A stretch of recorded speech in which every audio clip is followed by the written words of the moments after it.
daripada Abi Zubair. Dan hadis ini juga telah diriwayatkan oleh Qurrah bin Khalid daripada Abi Zubair. Beliau berkata, dalam suatu perjalanan yang kami lalui untuk pergi ke Tabuk, dengan sanadnya Imam Abu Dawud meriwayatkan daripada Ibnu Abbas. Beliau berkata, Rasulullah sallallahu alaihi wasallam pernah menjamakkan zuhur dan asar, maghrib dan isya di Madinah, bukan kerana takutkan apa-apa dan bukan kerana hujan. Maka ada orang berkata kepada Ibnu Abbas, bertanya Ibnu Abbas, apakah maksud Nabi sallallahu alaihi wasallam berbuat demikian? Qala, Ibnu Abbas berkata, arada alla yuhrija ummatahu. Dia bermaksud untuk tidak menyusahkan umatnya.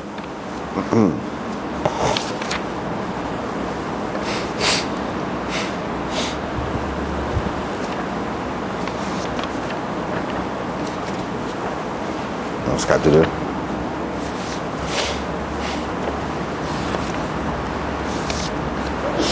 Ini bab azan dalam perjalanan.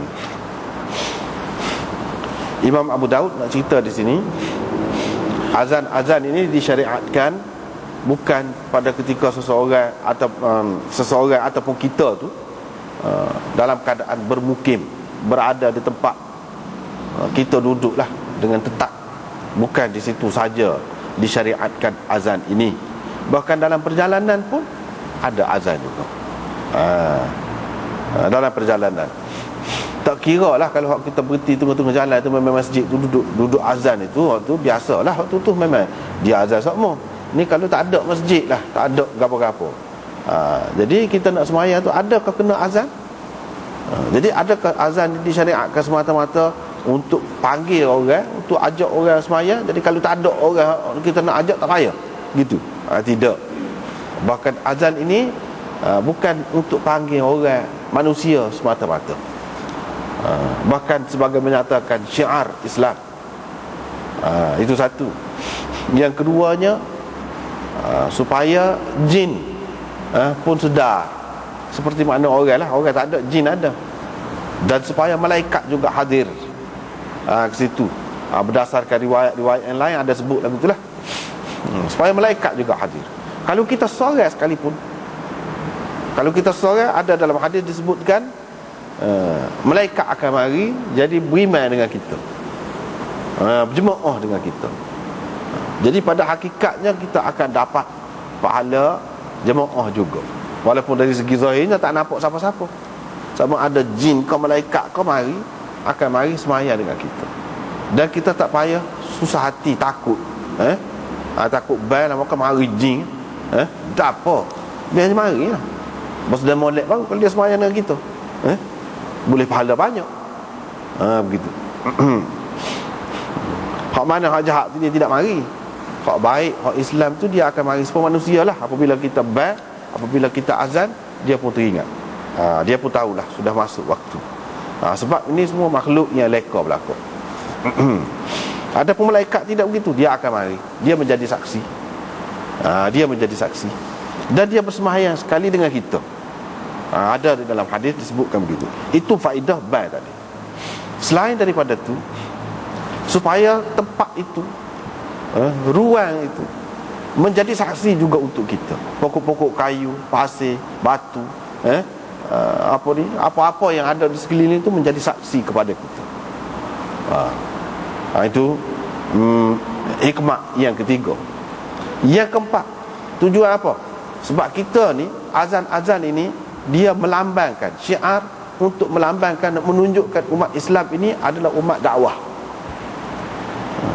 Orang Islam dia pergi mana pun dia dakwah. Dia kira nak ajak orang kepada kebaikan, kepada Islam. Jadi dalam tu ada, boleh jadilah jin ke apa kau duduk tempat tu yang tidak pergi ke lain. Bila kita laungkan azan tu, itu dia dengar, tu baru dia dengar. Boleh jadi kalau Allah SWT nak bagi hidayah kepada dia dengan sebab kita, untung dah kita, tidak rugi. Tidak kita kata ban ni untuk nak ajak orang sembahyang saja, tidak. Bahkan nak sebarkan dakwah itu, nak sebarkan risalah Nabi Muhammad sallallahu alaihi wasallam. Gapo dia? Terkandung dalam itulah. Dan azan ini itu hikmah yang keempat. Yang kelimanya, azan ini adalah sesuatu perkara yang sangat ditakuti oleh syaitan. Ditakuti oleh syaitan, digeruni oleh syaitan. Sehingga dalam hadis-hadis pun kita sudah baca dah juga, banyak dah, iaitu kalau ban ni kan dia lari sampai terketuk-ketuk syaitan. Tapi bila habis ban tu orang semayang, dia mari pula. Mana itu khasiat ataupun kelebihan ban. Semayang tidak gitu, dia boleh mari, dia mari pula ganggu. Tapi pada masa ban dia takut dah. Maknanya dalam keadaan ni apa takut tu, sakit kau gapo kau. Sebab kita lah, kalau kita kata ada gapo-gapo yang kalau kejutan, maka binatang-binatang pun hungar mari, berkeliaran, lari ya. Kita pun kata gapo dia, menarik perhatian kita, akan menarik perhatian kita. Keadaan itu, kalut itu akan menarik perhatian kita. Begitulah juga dengan keadaan apabila ban ni, syaitan tu lari, berselerok lari tu, puak-puak jin sama-sama nampak. Apa? Begitulah kira-kira. Tu. Tu dia. Hak mana tidak Islam tu boleh jadi dia akan mikir apa yang gini mu ni. Sebab jin tu dia serupa manusia juga. Saqalain tu masuk dalam saqalain.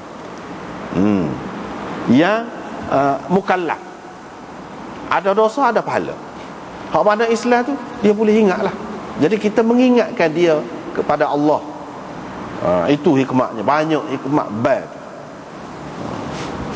Dalam hutan pun gitu.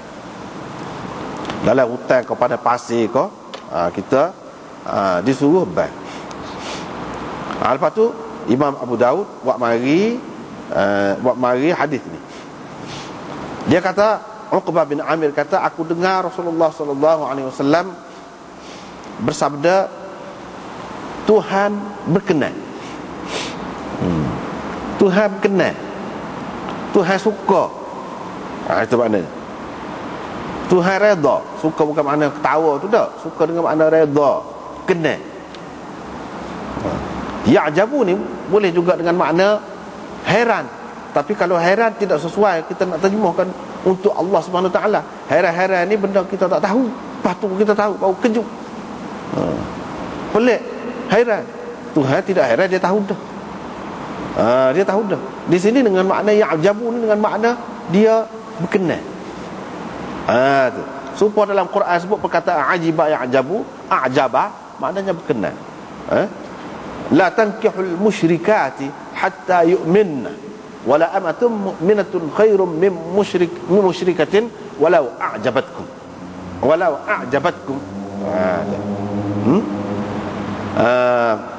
Jangan menikah dengan orang-orang perempuan hak musyrik selagi mereka tidak beriman.